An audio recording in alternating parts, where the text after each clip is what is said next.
नमो तस्से भगवतो अरहतो सम्मा सम्बुद्दस्से नमो तस्से भगवतो अरहतो सम्मा सम्बुद्दस्से नमो तस्से भगवतो अरहतो सम्मा सम्बुद्दस्से साधु साधु साधु.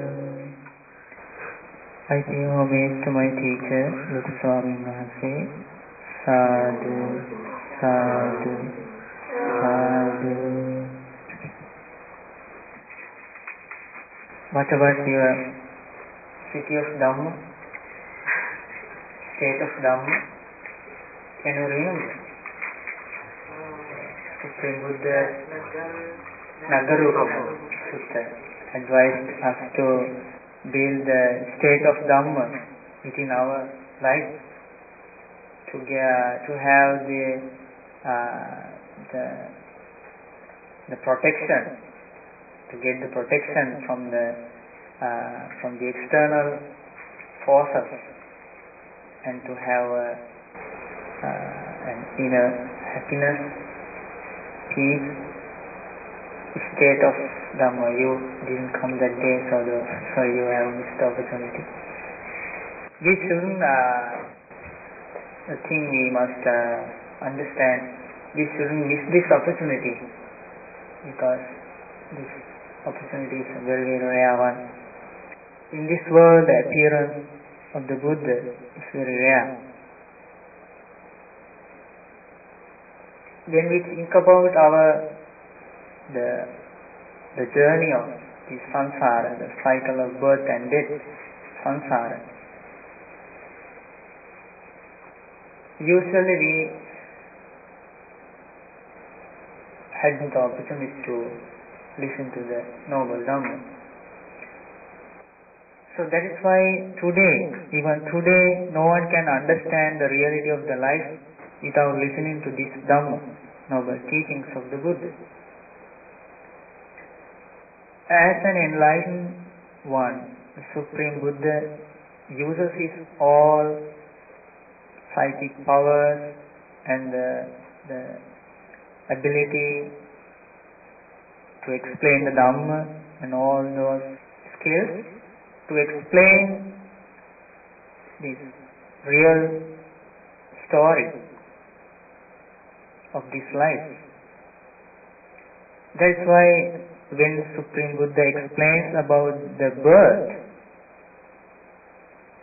can you remember the Blessed One explains the birth as the obtaining of 5 aggregates of clinging, Khandhanam Patibhav. This is the birth. We hadn't thought about such a thing. Birth means obtaining a form, a feeling, perception, volitional formation, and a consciousness. This is birth. And then when the Supreme Buddha explains about the death, and again he explains breaking up of 5 aggregates of clinging. Khandhanam Bhedu. The meaning is, when we are wandering in this samsara, in this journey, life to life, when a being goes,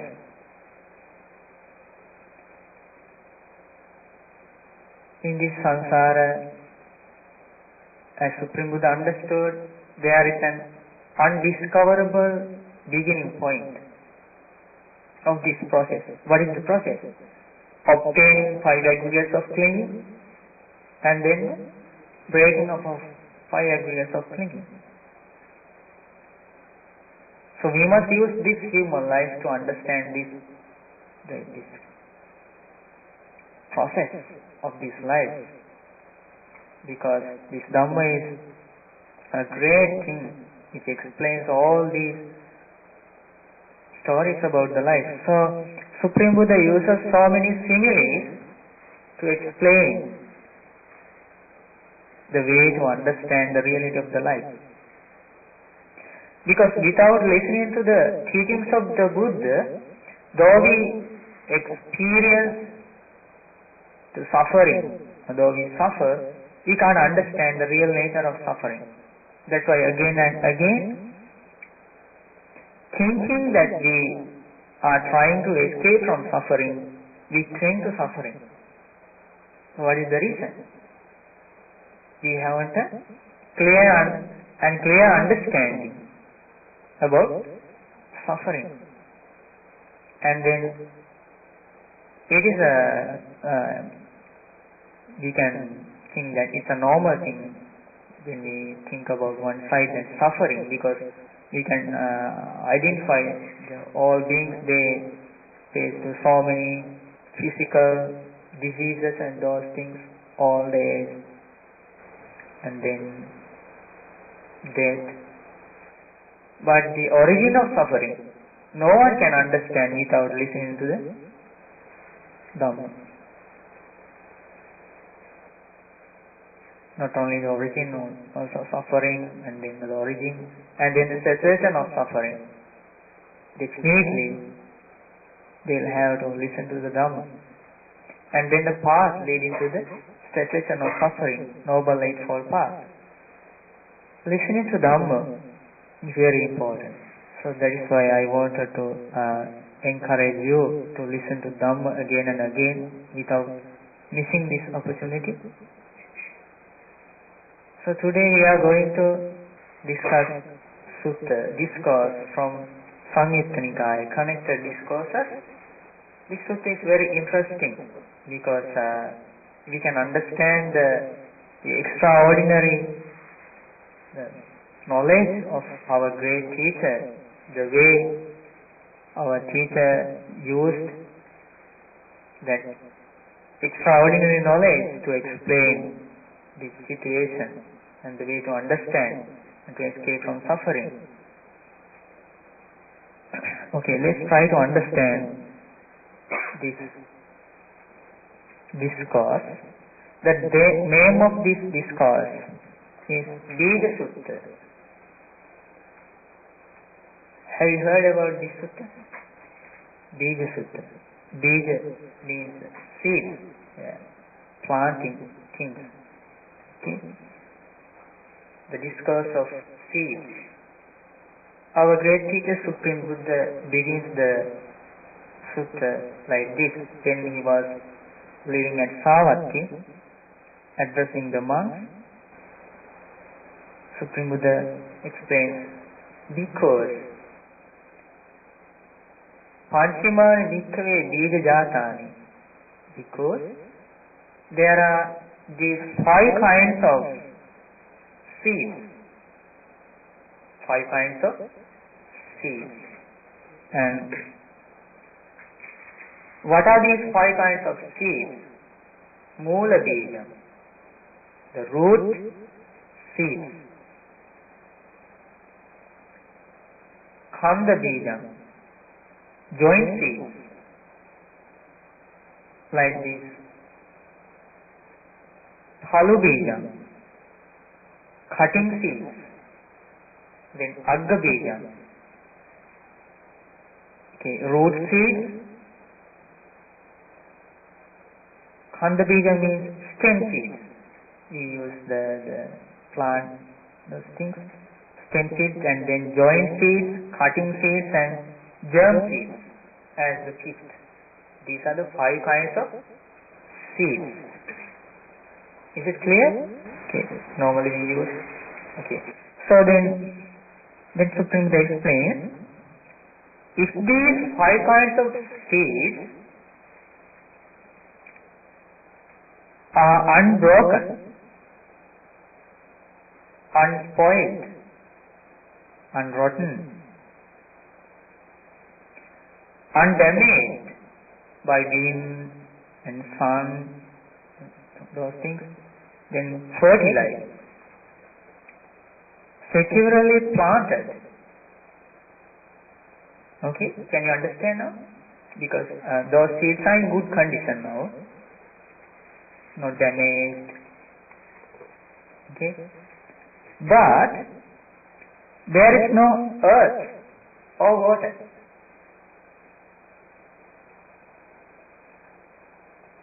Then Supreme Buddha asked, would these 5 kinds of seeds come to growth, increase or expansion?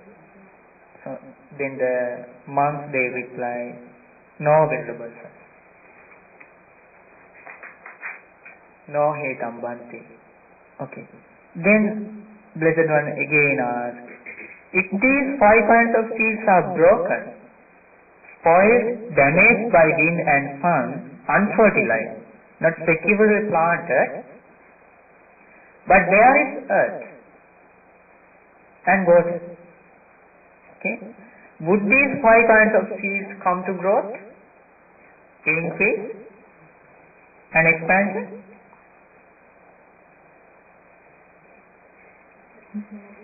Seeds are broken,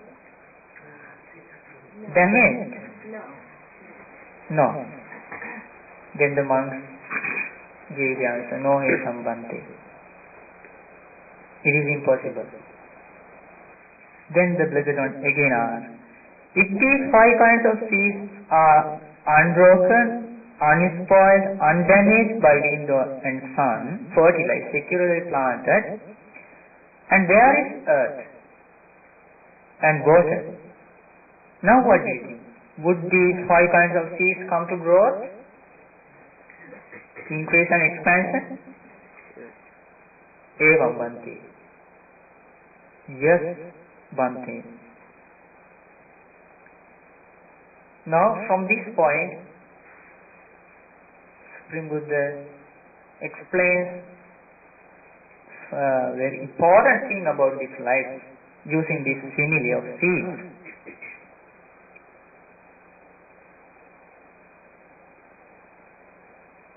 Seyathapi bhikkave patavi dhatu evam satasso viññāna chityo dastabba.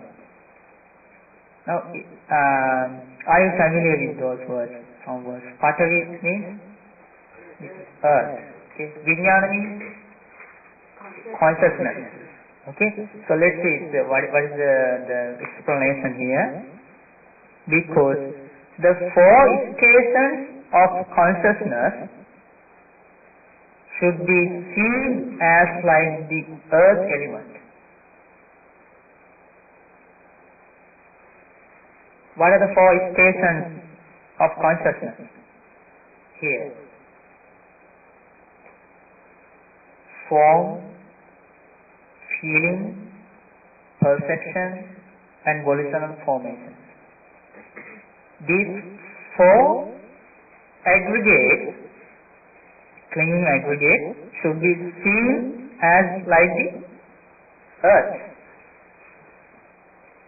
4 stations of consciousness. Can you understand? Okay. Then, Seyathapi bhikkave apo dhatu. Apo means water. Okay. Evam nandirago datthabbo. Desire, delight, lust should be seen as like the water. Now you have to understand this with that simile. Earlier, Supreme Buddha explained about seeds and then the water. Yes. Like that. Earth. Okay, then consciousness should be seen as like the 5 kinds of seeds. Can you understand now? Here seeds means consciousness. Water means desire, lust. And then the earth means other 4 aggregates. Okay? Now 5 aggregates of clinging means form aggregate of clinging, feeling aggregate of clinging, perception aggregate of clinging, consciousness aggregate of clinging. So here then the Supreme Buddha explains that seed means consciousness. Okay, then the earth means other four clinging aggregates. Then the water means desire and lust. So what is the explanation here? Now we have these five aggregates of clinging. And Buddha understood Sankikkena Panchupadanaskandha dukkha. Briefly, five aggregates of clinging is suffering. And suffering should be understood. So if someone can understand the five aggregates of clinging, then he understands the whole mass of suffering. Okay, now let's see.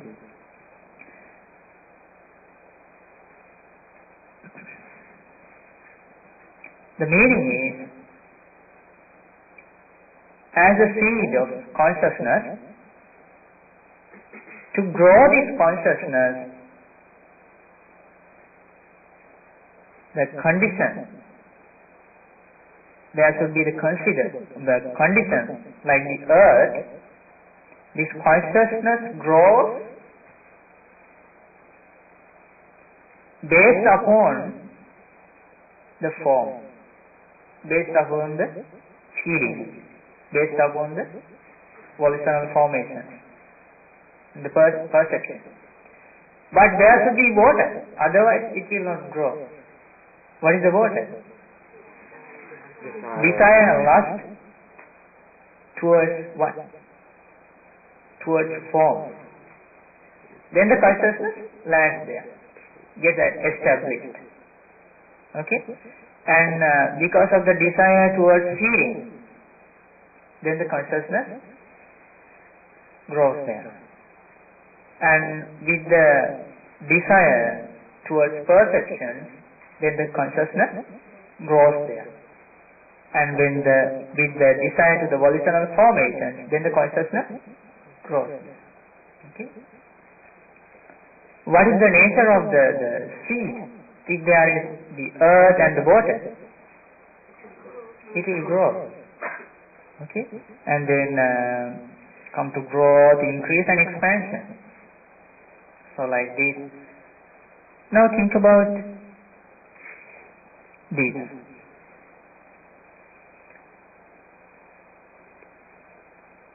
When we see a form using our eye,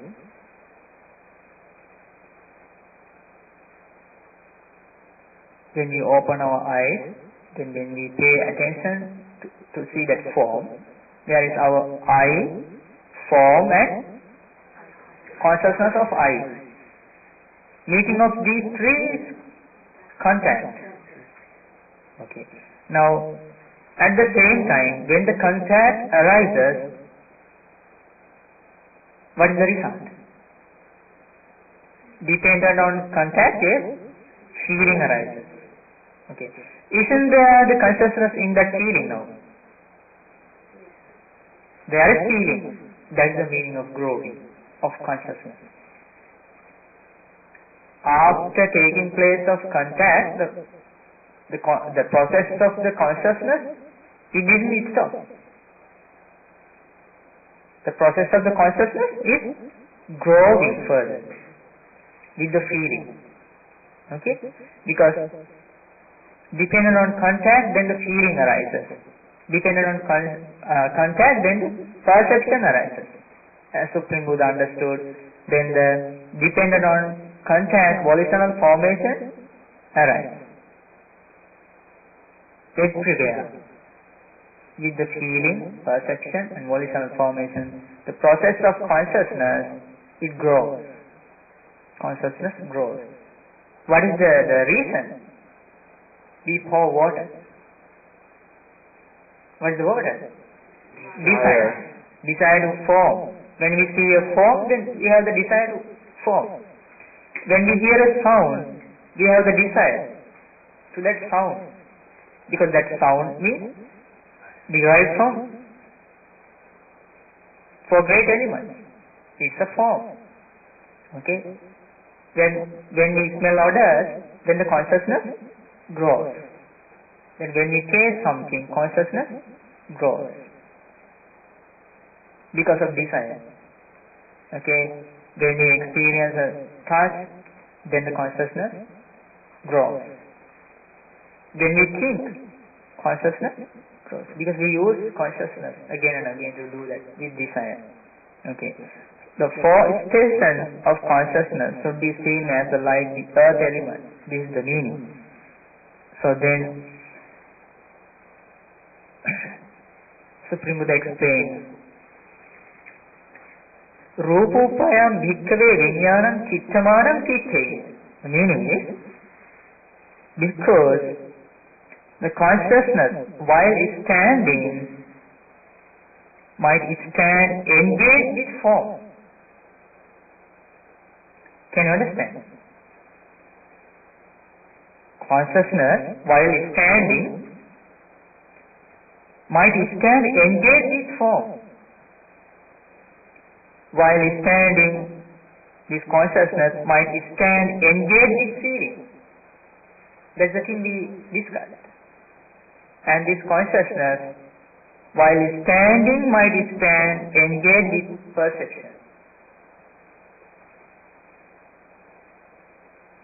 Can you understand? Okay. Consciousness, while standing, might stand engaged with volitional formation.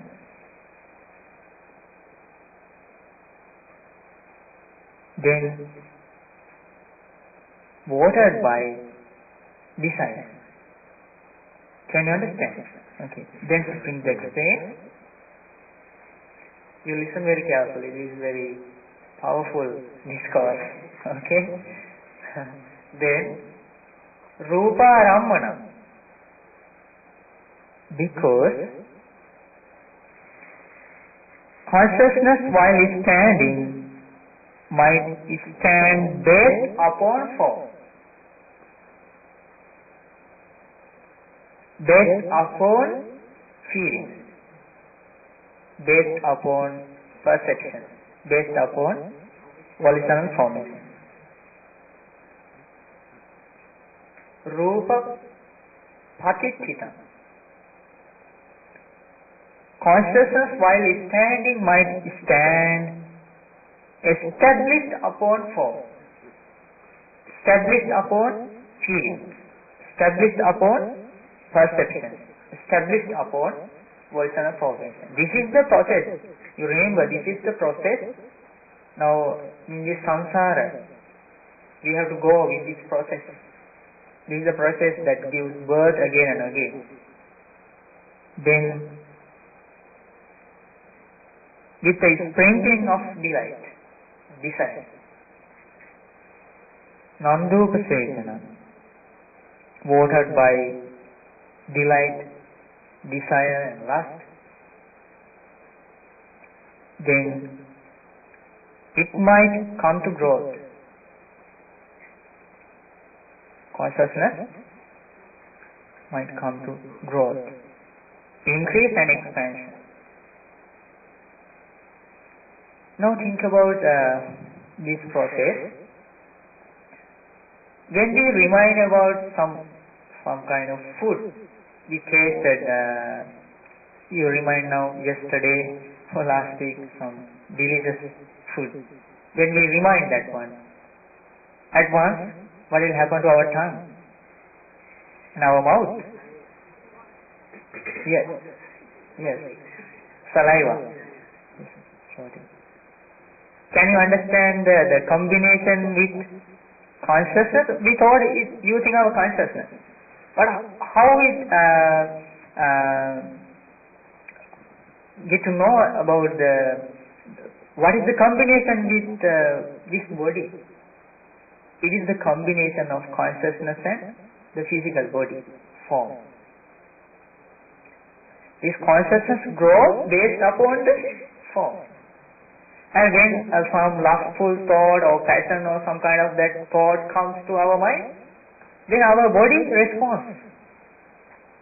And when anger comes to our mind, then the body knows it. This form aggregate knows it. This is this ignorant process of our life. We couldn't understand this process in this long journey of samsara. Okay. So now, here Supreme Buddha explains another important doctrine of this Dhamma. I think that a lot of misinterpretations there in this world. I think the reason is they might, I don't know, I think they haven't read this part. Okay, this is the part. Yo bhikkhave evam vadai. Because, though someone might say, aham anyatra rupa, anyatra vedanaya, anyatra panyaya, anyatra sankharaya. The meaning is, apart from, now what does he say? Apart from form, apart from feeling, apart from perception, apart from volitional formation, Vijnanassa agatimva. Then he says, I describe a coming and going and gatingma, chutingma, upapattingma, buddhingma, virulingma, vepullangma, like this. Then he describes apart from form, apart from feeling, apart from perception, apart from feeling, volitional formation, I describe a coming, a going, an increase, a passing away, a death, a rebirth of a consciousness. If someone describes like this, netam thanam vidyate, it is impossible. Can you understand? There is not an alone consciousness going to life. Can you understand? Yes, like an eternal one going to lifetime, from this life to next life. There is no such a thing. Because Buddha explains, if someone were to say like that, apart from form, feeling, perception, volitional formation, I know about a consciousness going, coming, taking rebirth, increasing, and like this, it is impossible. It cannot happen. This is the real teaching. What is the meaning here? When someone is born somewhere, then not an alone consciousness. 5 aggregates of clinging there. Can you understand? This is the meaning. So there is not a consciousness going here and there in the sky and like that. After death, from this life, then when he is reborn elsewhere, then the obtaining of 5 aggregates of clinging here. This is the meaning. This is the understanding of the Buddha. Okay? So, this is very important because in Buddha's period, also there were some misguided persons. Okay? Can you remember that day we discussed about a bhikkhu called Sati, and he wanted to be a popular teacher among the monks and that day. So what did he say was he said, as I understand the Dhamma taught by the Blessed One, I know about consciousness, that it is the same consciousness that runs and wanders through the round of rebirth, not another. Okay? So then the monks, they got to know about this misinterpretation, and then they went to meet Bhikkhu Sati. Then they advised him, don't misrepresent the Blessed One, and you collect a lot of demerit. Then, but he didn't listen to those monks. What is the reason? Conceit. Okay, that's the reason. Because if someone has conceit, he doesn't like to listen to others. Okay. Then other monks, they came to a Blessed One and paid homage and then mentioned about this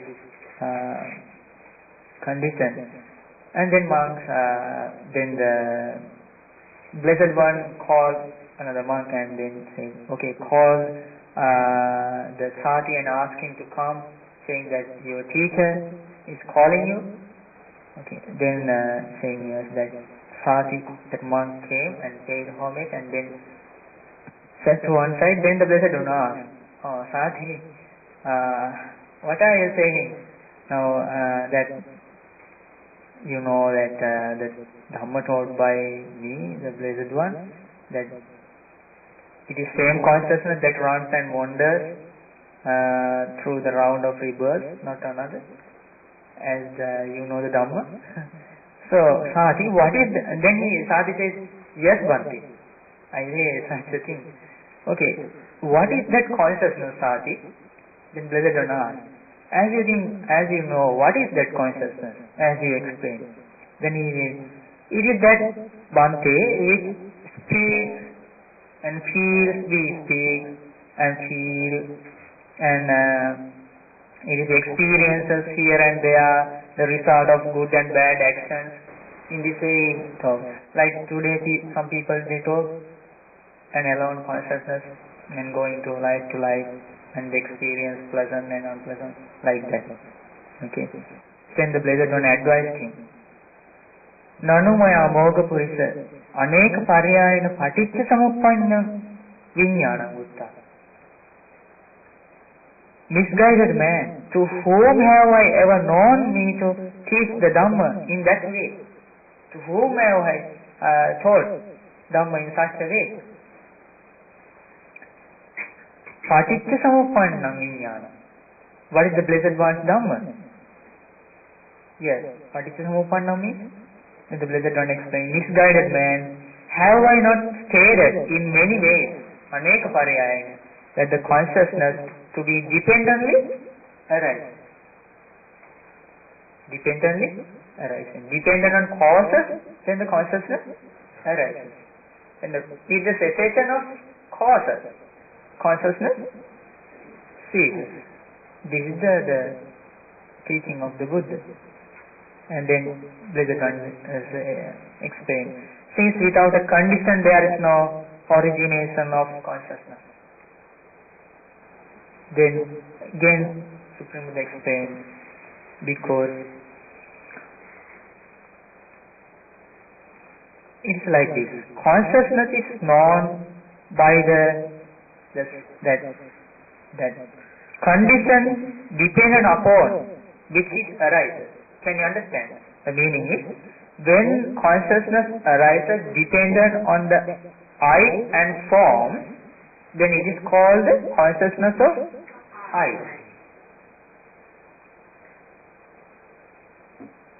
Dependent upon the place the consciousness arises, then it is known according to that place.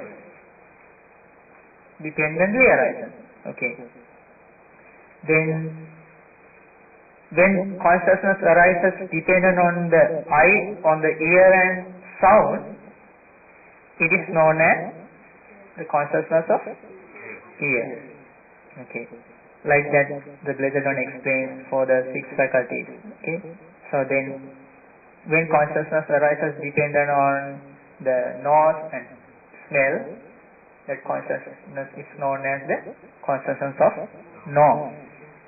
When the consciousness arises dependent on tongue and taste, it is known as the consciousness of tongue. Can you understand? Son? You must develop wisdom. Okay? This is a great teaching. Okay?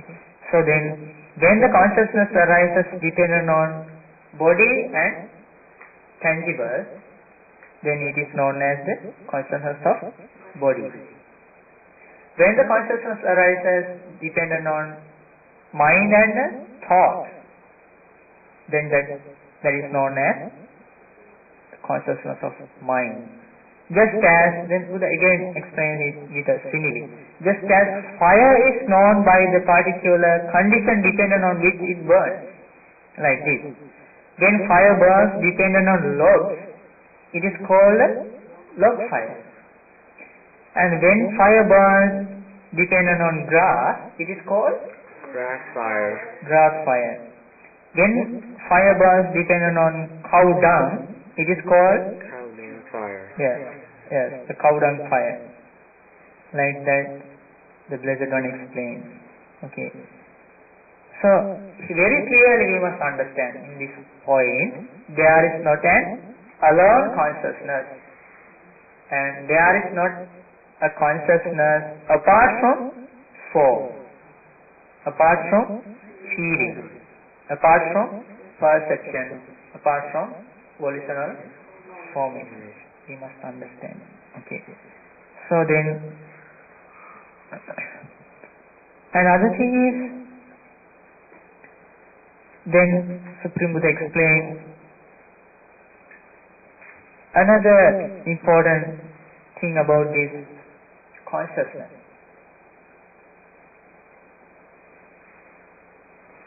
This is very important. The way of arranging of consciousness according to the actions. It is like this. Supreme Buddha explains, Avijjāgatoyam bhikkhave purisa puggalo. Meaning is, a person with ignorance. Ignorance means not knowing the Four Noble Truths. Okay, now we have that ignorance. Because we haven't understood Four Noble Truths completely. A person with ignorance, avijjāgatoyam bhikkhave purisa puggalo, punyam ke sankharam abhisankaroti. When he generates a meritorious volitional formation. Can you understand? Meritorious thought when he generates to practice giving and offering and to follow precepts and to help something, meritorious action when he uses volition. When he generates a meritorious volitional formation, punyūpagamoti viññāna. That consciousness arranged to the meritorious. Can you understand? Apunyam te sankaram abhisankaroti. Then the Blessed One explains, if he generates a demeritorious volitional formation, consciousness arranged to the demeritorious. Apunyopagatam hoti viññāna. Anindante sankaram abhisankaroti. Now, can you understand? When we do a meritorious thing or something, when our consciousness arranges according to that volition. Okay? So, when we do some unwholesome thing, the meritorious thing, then our consciousness arranges according to that volition. This is the danger. This is the danger. There is the possibility to be reborn in a lower world because of this arranging the consciousness. Then, Anindiyopagam hoti viññāna means when a person develops jhana, meditation, when he develops volition like that, then if a person generates an imperishable, Anand means imperishable volitional formation, then the consciousness arranged to the imperishable. Anand means no the meritorious, no neither meritorious, no demeritorious, and then not neutral. The volition which is arranged when a person develops meditation. Can you understand? Jhanas and gnostics. This is called Anitya. Okay. So then, this consciousness, now it's an arranged consciousness according to his actions when he lived. That consciousness will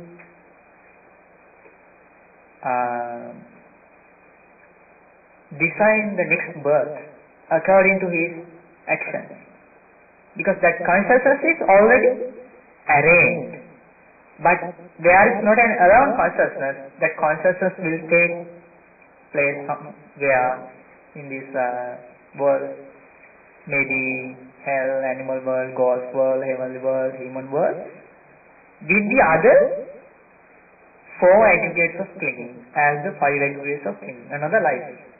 Then there is their form, feeling, perception, volitional formations, consciousness. Then again, birth, aging, death. Can you understand? Okay, so this is very important. Okay, so we must understand this situation. So then Supreme Buddha explained in this Bija Sutta.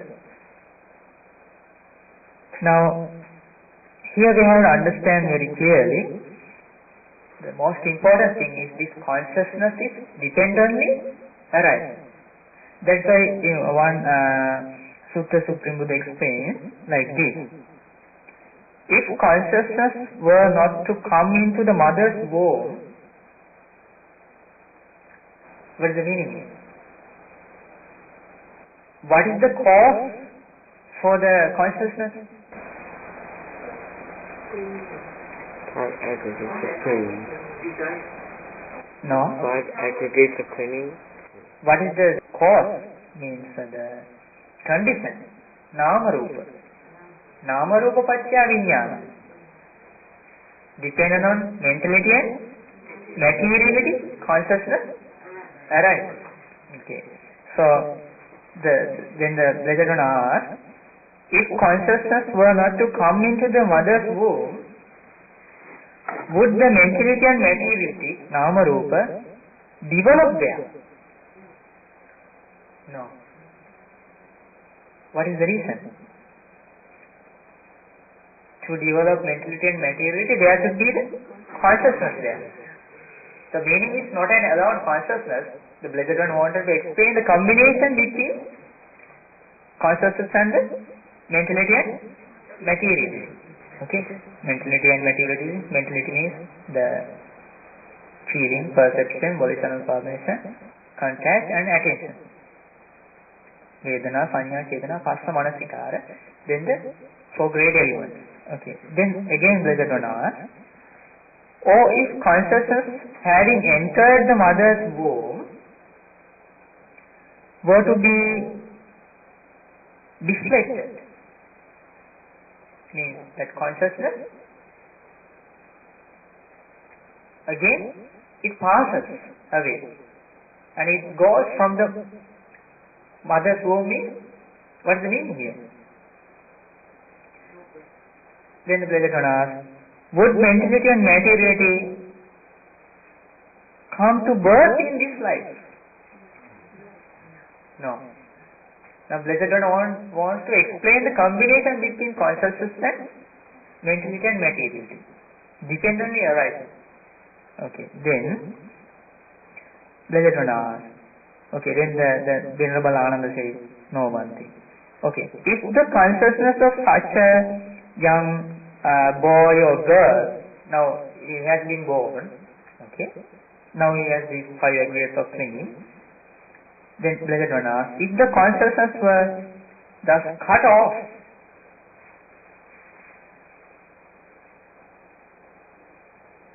and both mentality and materiality grow, develop and mature, what's the meaning? That baby dies. Now is there a growth of mentality and materiality? No. Okay. So then the Blessed One explains, therefore you must understand, just this consciousness is the root, consciousness is the origination, consciousness is the cause of mentality and materiality. Can you understand? Okay, then Blessed One explains,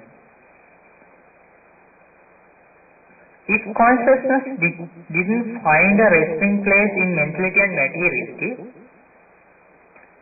would there be an arising and coming to be of birth, aging, death and suffering? No.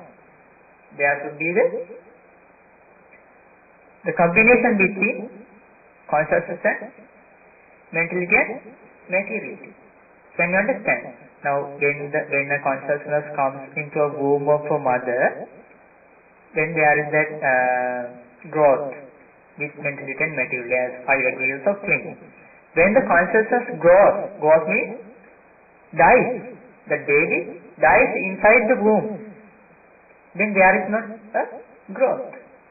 That consciousness takes the birth somewhere else. Again another 5 aggregates of clinging.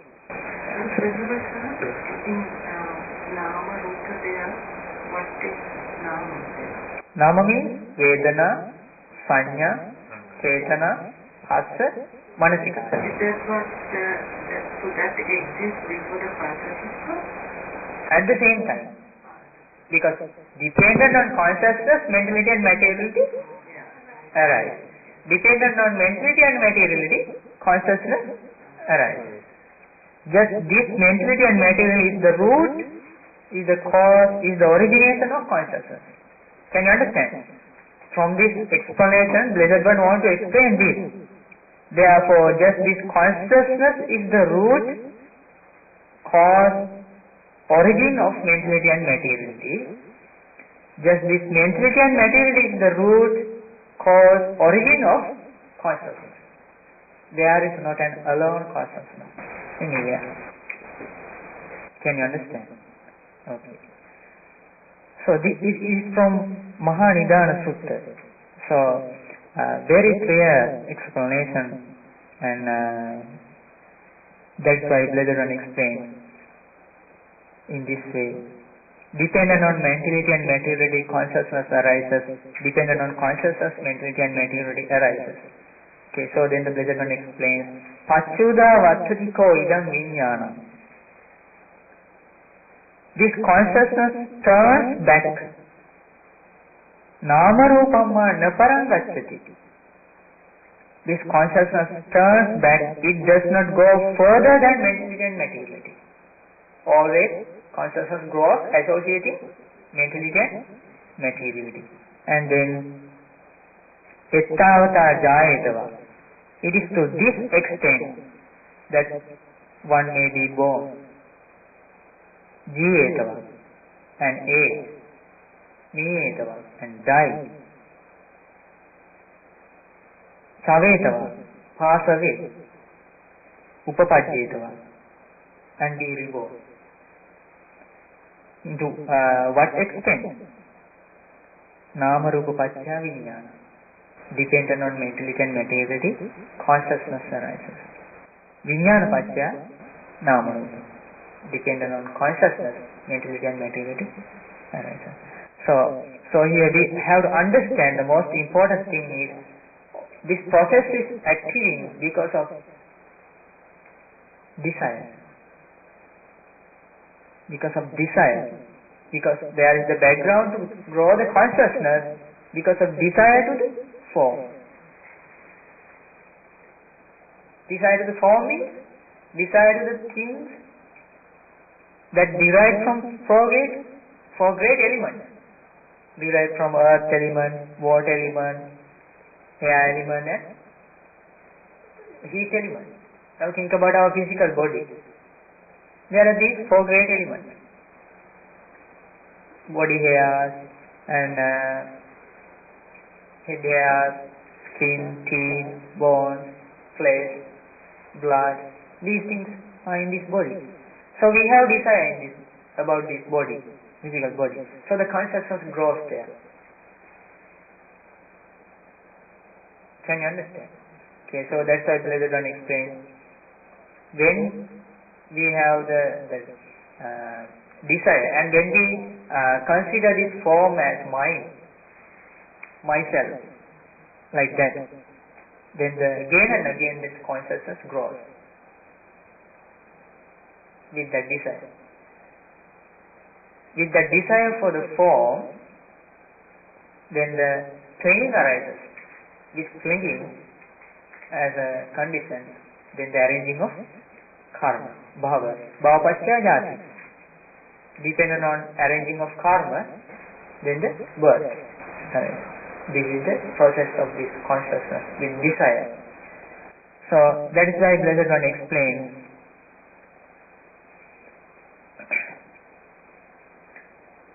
because if a bhikkhu has abandoned lust for the form element by understanding the real nature of the form, now he does not give the opportunity to arise the desire regarding the form. Then he understands, oh, form is like a lump of form, such a thing, impermanent thing, subject to change, subject to destruction. Like this he understands, and he uses the knowledge to understand the reality with proper wisdom. And then he develops the knowledge to understand the real nature of feelings. What is the nature of feelings? Changing nature, pleasant, unpleasant, and neutral, and like dependent on contact, feelings, changing. Then like a water bubble, okay. Then the perception. Then he understands about the real nature of perception, like a mirage. All is changing. When we perceive form, sounds, and other things, okay. So then he understands volitional formation again. Like when he understands, and then the Blessed One explains, if a monk or if a noble disciple has abandoned desire for the form element and then feeling, volitional formation, perception, then there is no vocchittata rammanam patitta viññānassa na hoti. When the desire is abandoned, then the Blessed One explains, there is no support for the establishing of consciousness. Why? Consciousness is like the seed. Desire is like water. Now there is no water. Is there a growth of that seed? No. Now can you understand the discourse? Now the consciousness, there is no support for the establishing of consciousness. This is the way if one day if we escape from this samsara, this thing should be developed in our life. This point, okay. Now there is no support for the establishing of consciousness. Now what happens? With that, when the consciousness is unestablished, now consciousness is not established in form, in feeling, in perception, in volitional formation. There is no support. There is no water. Okay? Though there is earth. So now what is earth? Form, feeling, perception, volitional formation. Though there is the earth, there is no water. Okay. So there is no support for establishing the consciousness, because consciousness is seed. When that consciousness is unestablished, then Blessed One explains that consciousness is not coming to growth. Can you understand? Okay. Non-generative. It is liberated. It is liberated. Now, Blessed One explains, by being liberated, it is steady. By being steady means, now it doesn't came, that liberation. Okay? It is steady. By being steady, it is content. By being content, he is not agitated. Being unagitated, Pachattam eva parinibbhayati. He attains personally Nibbana. He personally attains Nibbana. He understands China Jati. Birth is destroyed. Usitam Brahmacharyam. The whole life has been lived. Khatam Karaniyam. What had to be done has been done. Naparanittatayat pajanati. And there is no more thing should be done to escape from suffering. Can you understand? This is the nature of an arahant in his mind. And he understands there is no support for establishing the consciousness.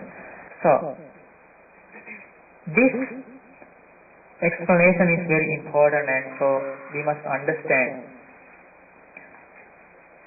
So, the reason for the journey is we have the desire for this form and feeling, perception, volitional formation. So, again and again the consciousness arises and consciousness grows there and come to increase. So, at least in this life, if we can understand that there is such a process in this life, then it will help us to escape from this process. Because keep in your mind, as Blessed One understood, the consciousness is, what is the simile for consciousness? Like a magician. Okay? Magical illusion. It's not easy to understand. It's not easy to catch his magical illusions and tricks. We have to develop our mindfulness, because that magician is always lives in our eyes. Why? There is a consciousness of eyes, and he lives inside our ears. Now you can't find from here, okay? But you have to develop your wisdom to catch him. Okay? So then the consciousness, when you understand the real nature, then when you don't pour water, then there will not be support for establishing. So this is now is it clear the process and the way of understanding and the way that come to an end of suffering? This is the way. Because if there is the combination between consciousness and the mentality and materiality, then it is the condition that gives birth again and again. Okay. So here now briefly we can understand. I like to explain you about the way we must understand these five aggregates of clinging if you want to escape from this establishing of consciousness again and again based upon the form, feeling, perception and volitional formation. Okay? There is a way to, we must practice that way. So Buddha explained, if someone can recollect his past lives, when he recollects his past lives, then he will understand like this. I had such a form in the past. I had such a form in the past. It is just form that one recollects. When he recollects, he will understand, I had such a feeling in the past. Impermanent feeling. It is just feeling that one recollects. When recollecting, he will understand, I had such a perception in the past. It is just perception that one recollects. When recollecting, I had such volitional formations in the past. When recollecting, I had such consciousness in the past. It is just consciousness that one recollects. What is the meaning here? Blessed One explains, if someone has the ability to recollect the past lives, then he will recollect the 5 aggregates of clinging or a certain one among them. Not anything else. Again about 5 aggregates of clinging somewhere. In any animal world, anywhere. Hell, ghost world, anywhere. Impermanent form, impermanent feeling, impermanent perception, impermanent volitional formation and impermanent consciousness. Can you understand? Maybe like kings, queens, and like rulers, maybe like the wheel turning monarch, maybe like dog, 5 aggregates of clinging. But if we had that opportunity, then we are very lucky. Then we will think to escape from this puzzle. But because we can't recollect the past life, they think this life is a great life. And this is a life to enjoy, like that. But fortunately we cannot recollect our past life. Otherwise we will understand like goats, buffaloes, okay, dogs, buffaloes, pigs, like that. Then we will think, oh, such a journey. It's really, because one day there are 30 monks. 30 monks came to meet the Blessed One, and they were, all those 30 monks, they were forest monks, and and they had the knowledge to recollect past life, but still they haven't achieved the liberation, aransi.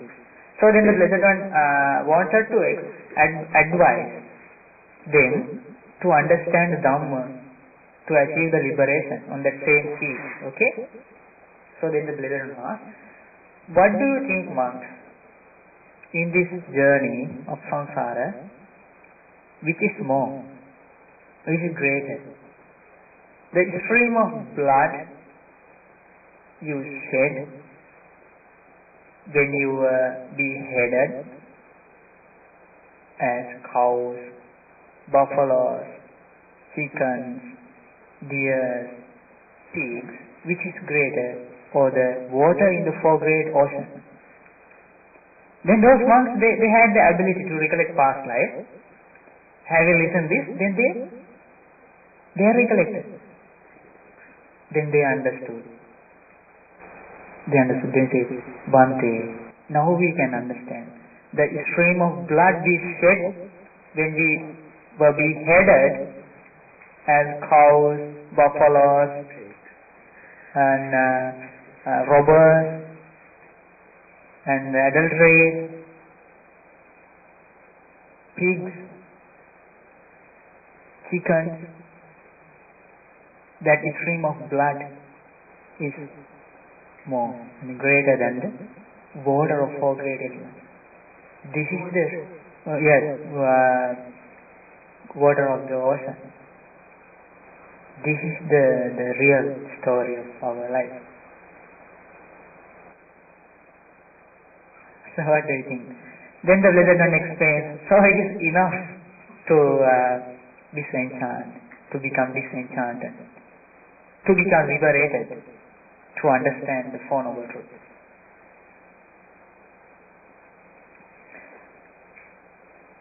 Now in this explanation, then the Blessed One explains a great path to understand the reality. Blessed One explains, now in this case, now is it clear about the 5 aggregates of clinging, the way they are arranging, and the way the consciousness gets established there, and with the help of the desire, like that. So the Blessed One explains, in this case, the noble disciple, not an ordinary person, a noble disciple, having listened to this noble Dhamma, with that knowledge, a noble disciple reflects like this. He reflects, I am now being eaten by form. Eaten by means chewed up. Okay? I am now being chewed up by form. How does it happen? Chewed up by cold,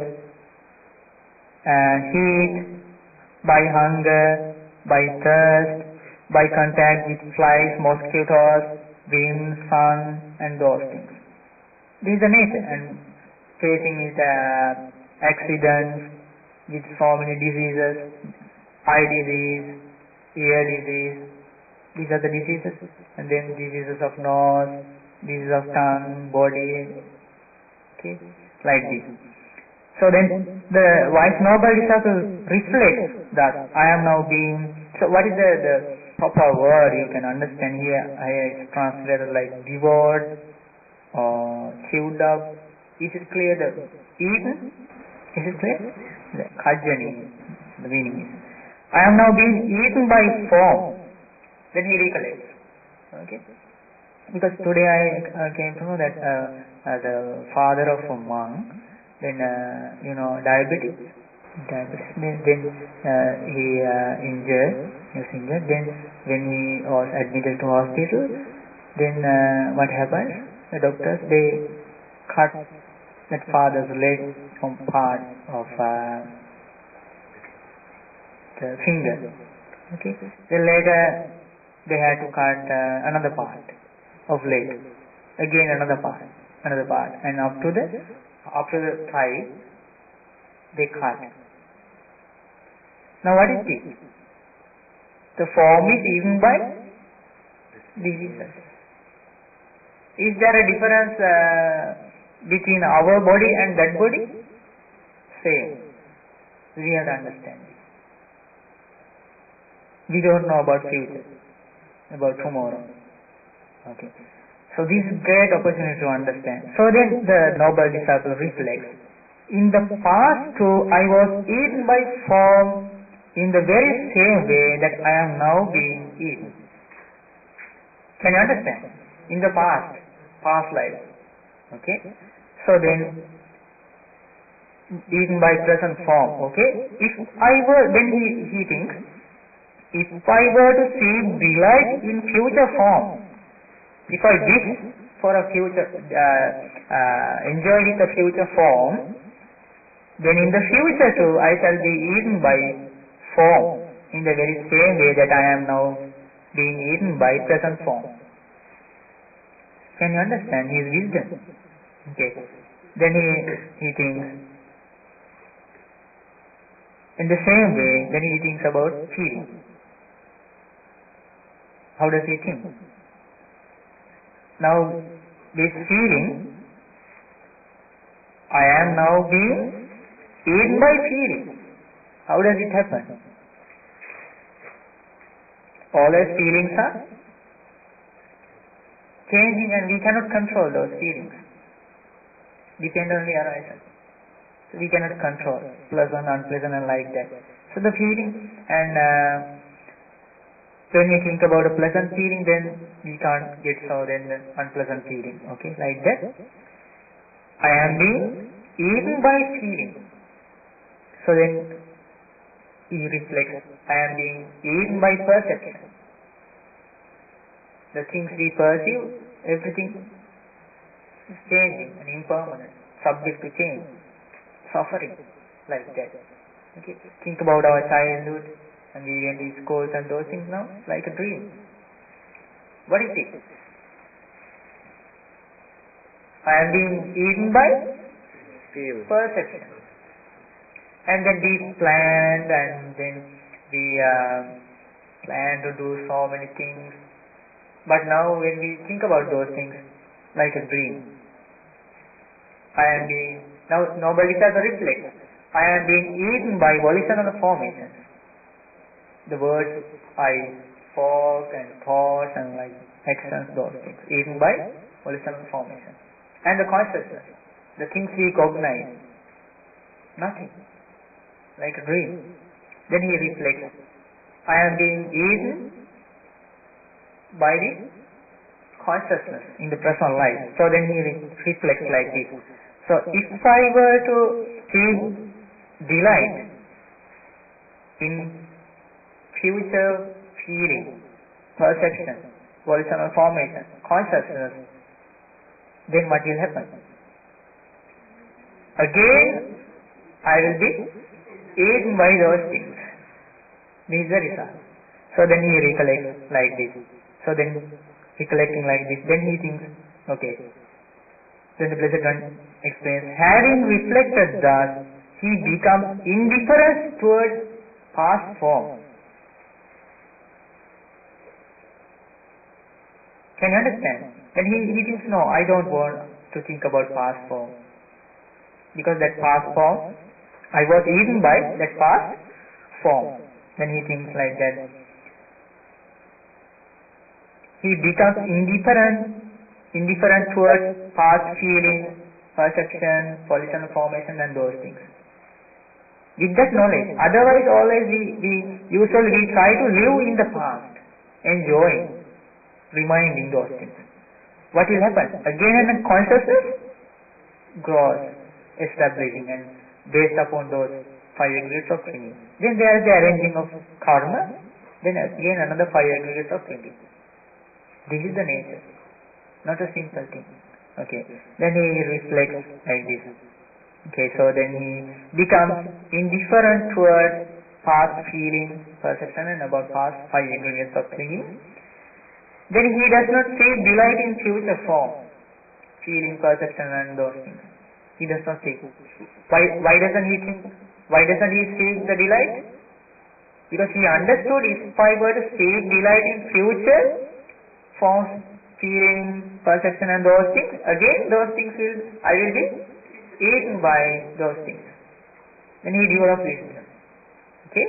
Now can you understand the way of not giving the opportunity to establish consciousness? This is a great path. Okay? And this Dhamma is for the wise. Okay? So you have that wisdom. Don't miss. Okay? So then the Blessed One explains. Now he is practicing for disenchantment towards present form. Now he has the present form. Now what does he do? He uses this present form to become disenchanted about all forms.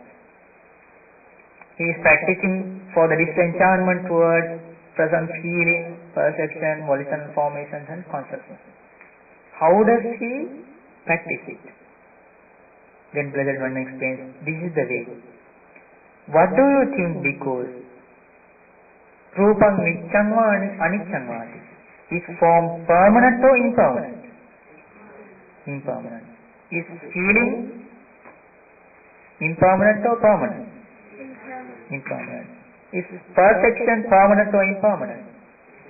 Impermanent. Is volitional formation or volitional formations permanent or impermanent?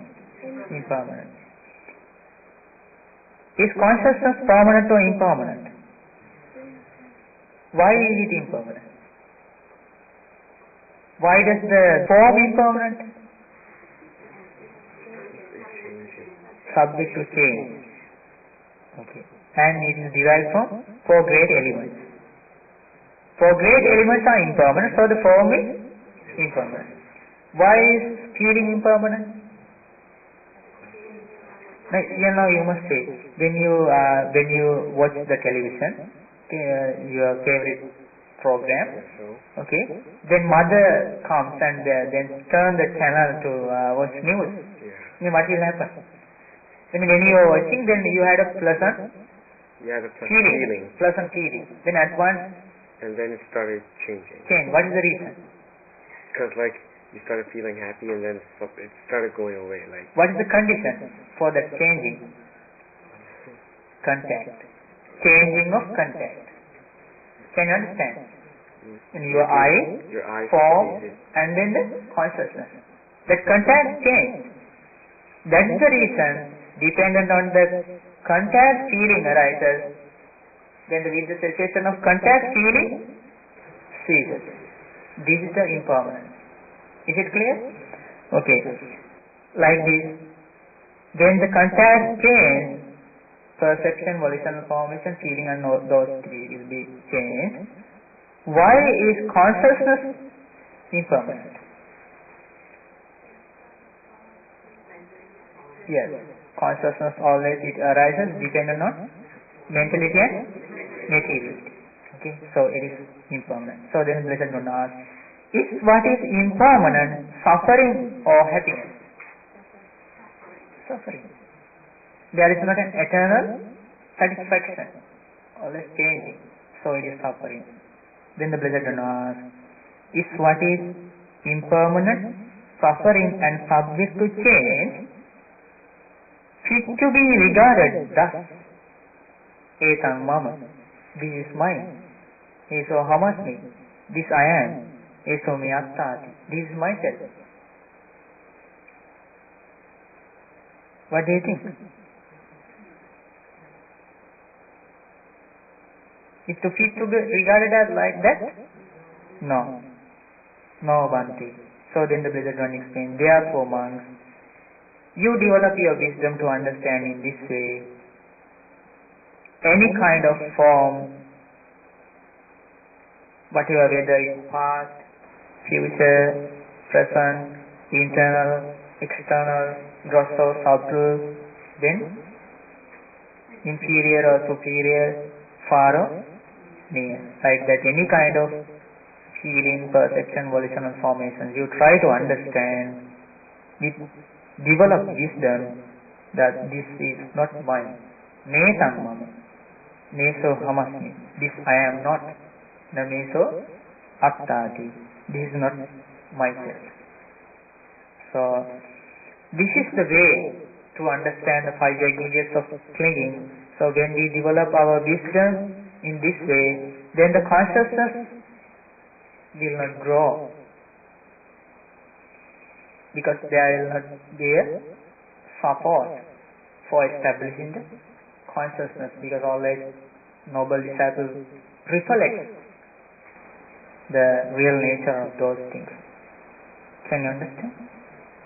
Okay, so it is very important. Especially here, we must understand this consciousness is not a permanent thing. Now, could you understand?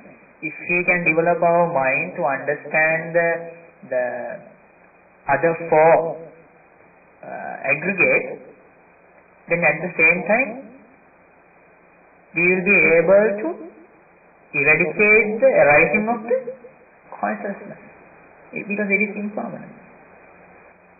There is not a permanent consciousness. Causes, conditioned thing. That is why Blessed One explained that consciousness is non-self.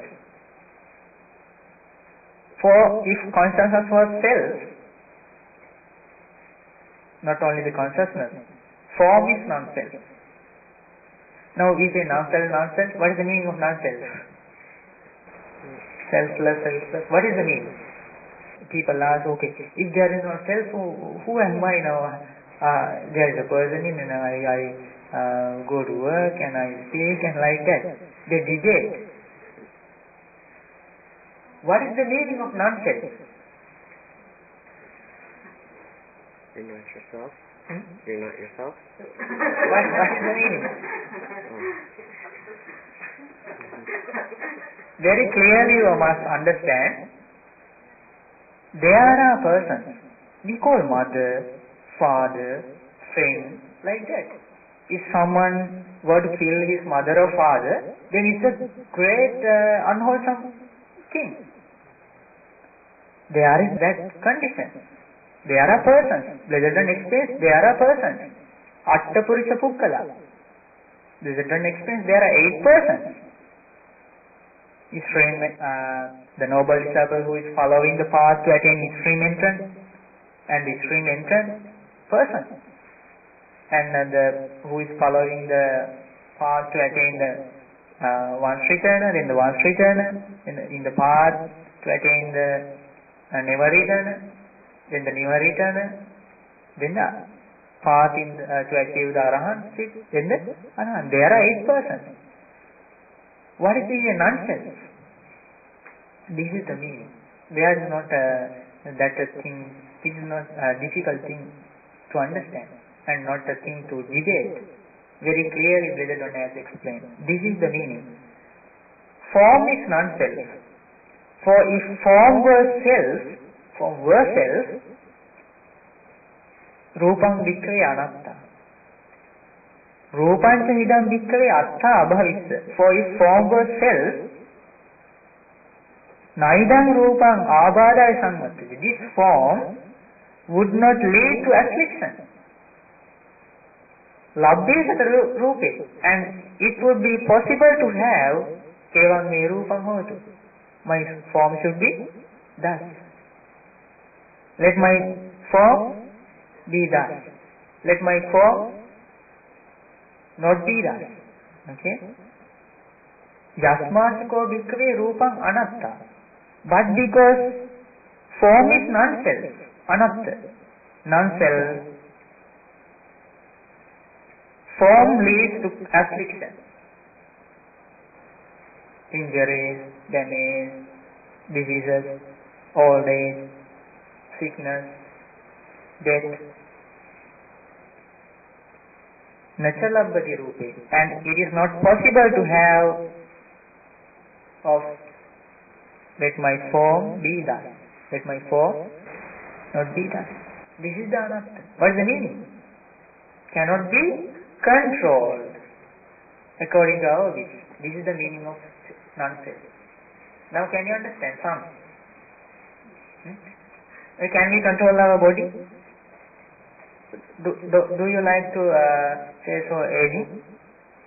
No. I don't like. Do you like? No. No. But can't you escape? No, because that's part of life. You can't escape suffering. You can't escape suffering. It's a part of life, but we must understand.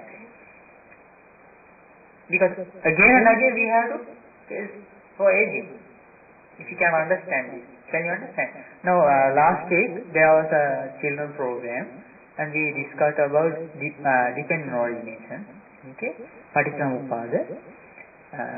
Sutta called Jnanamattu Sutta. In that sutta, Brother Don explains each factor of the dependent origination to eradicate each factor. Aging and death, birth, arranging of karma, clinging like that, or for all factors, the path leading to the eradication of those things is Noble Eightfold Path. Okay? So then we discussed, and then evening, then there was a young daughter. Okay, then I asked a question. Okay, don't you like to escape from aging? Then she says, yes, I want. Then I asked, okay, how can you? Now think about this question. When we are asked about this, then we will say, I must escape from birth. I must escape from birth and I must understand birth. Like this, we will give the answer. Yes, that daughter says, I must follow the Noble Eightfold Path. Think about that answer. That is the exactly that is the answer, correct answer. So, Brother Don explains, Jara Marana Nirodhagamini Patipada, the path leading to the cessation of aging and death. Ariyo Ashtangiko Magga. It's Noble Eightfold Path. Very little girl. That is the victor. Okay. So what is the solution for this suffering?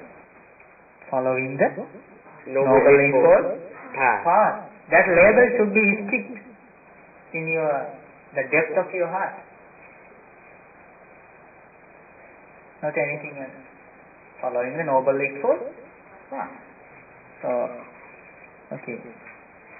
So today especially we discuss about consciousness, 5 aggregates of clinging, and about the seeds with Blessed One, extraordinary knowledge. So I like to bless you may have the opportunity to understand the 5 grades of clinging, and by following the path leading to the cessation of suffering as a noble truth, the noble eightfold path, may you have the opportunity to understand the Four Noble Truths in this Gautama Buddha's dispensation. Sadhu, sadhu, sadhu. Especially today we could discuss all these things simply as possible as we can. We try to understand because of our teacher Lokuswami Mahasaya, because of our teacher's help. So especially we must share merit with our teacher. May our Lokuswami Mahasaya have the opportunity to understand Four Noble Truths in this very life.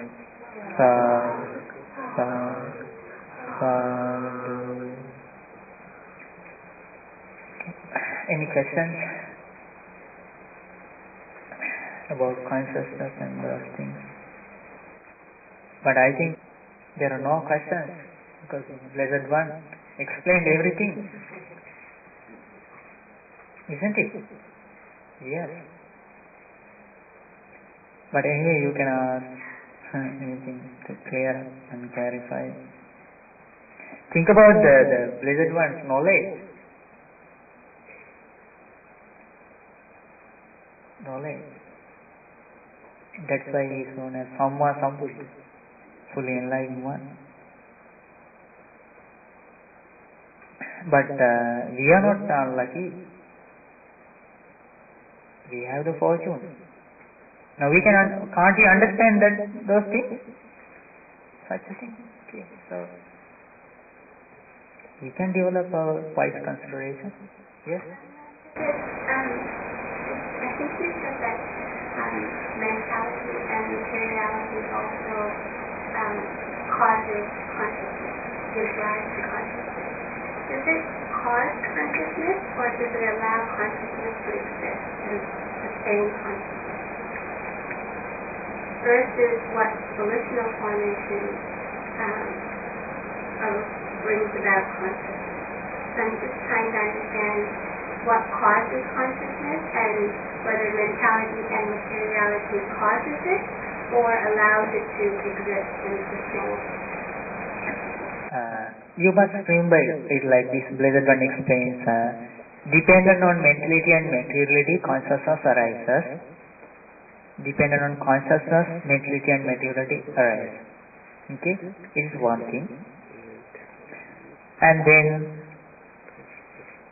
there is the support of desire towards form, feeling, perception, volitional formations to the growth of the consciousness. Is it clear? Like that. So that means depending on contact only the consciousness arises, right? Depending on mentality and materiality. Nama Rupa Pacchaya Vijnana. Contact is Nama Rupa Pacchaya Vijnana. Okay. Now this is the thing. Contact is part of Nama. Yeah, part of Nama. Okay. So it is correct, because now when we think about our consciousness of I, to arise the consciousness of I, in the background of that situation, there should be these factors. There should be the attention towards that form. Now let's think like this. Now when you are sleeping, if your brother or father or someone play a song, okay? Now can you listen? No. Why you have the ears and sound is there? Because our minds are like... We haven't the attention Yeah. at that moment. Okay? So attention is a part of Nama Rupa. There should be the attention, because your consciousness of ear is not that time regarding that sound. Because the reason is dependent on mentality and materiality, that consciousness of ear arises. Okay? So there should be those mentality and materiality. What are those things? Attention. Now we are going from backward. Okay? Attention. Manasikara. There should be attention to that sound. Okay, let's say about that situation. Attention, manasikara. Then with the attention, then the consciousness, there is the condition to arise the consciousness with the contact.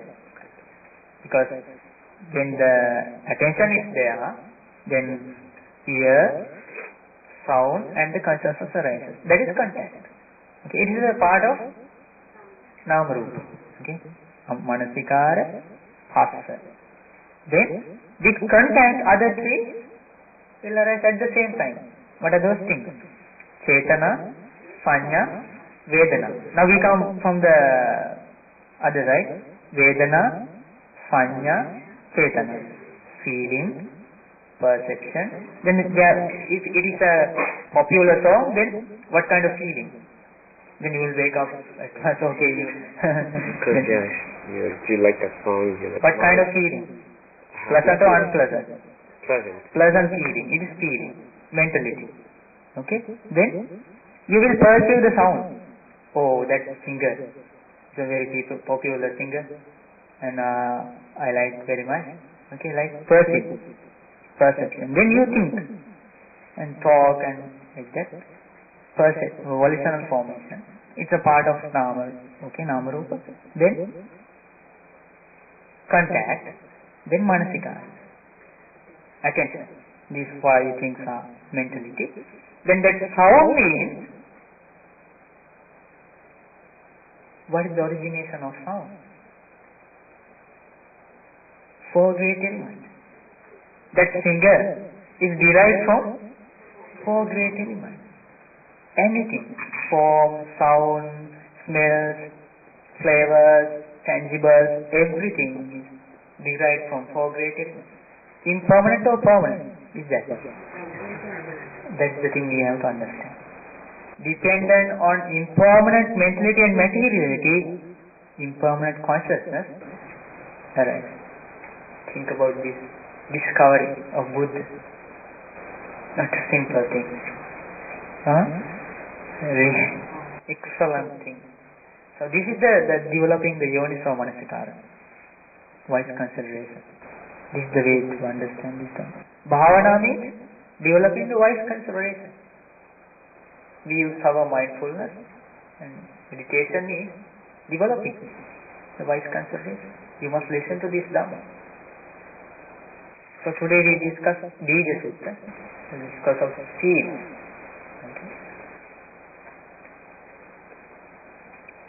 And then we discuss some Kajjaniya Sutta. Eaten, being eaten.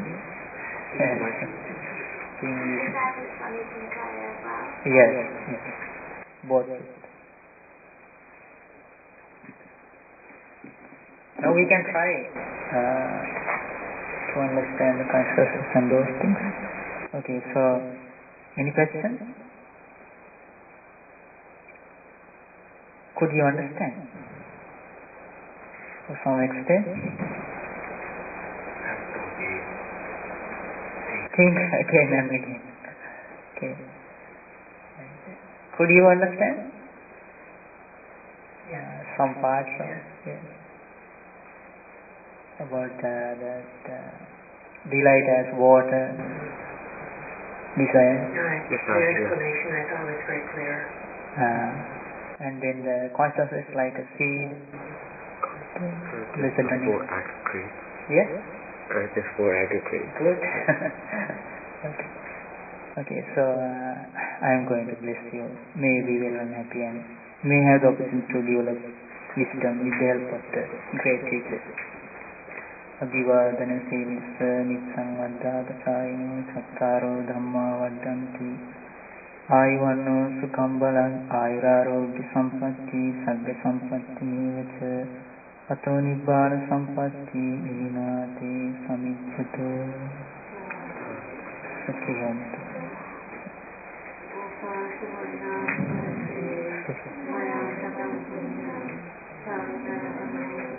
Sadhu sadhu anumodami. Sadhu anumodita.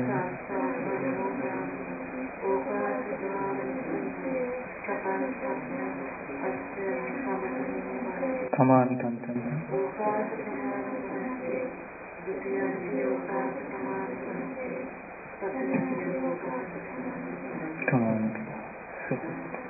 හැම දිනාටම තිරුවන් සරණයි.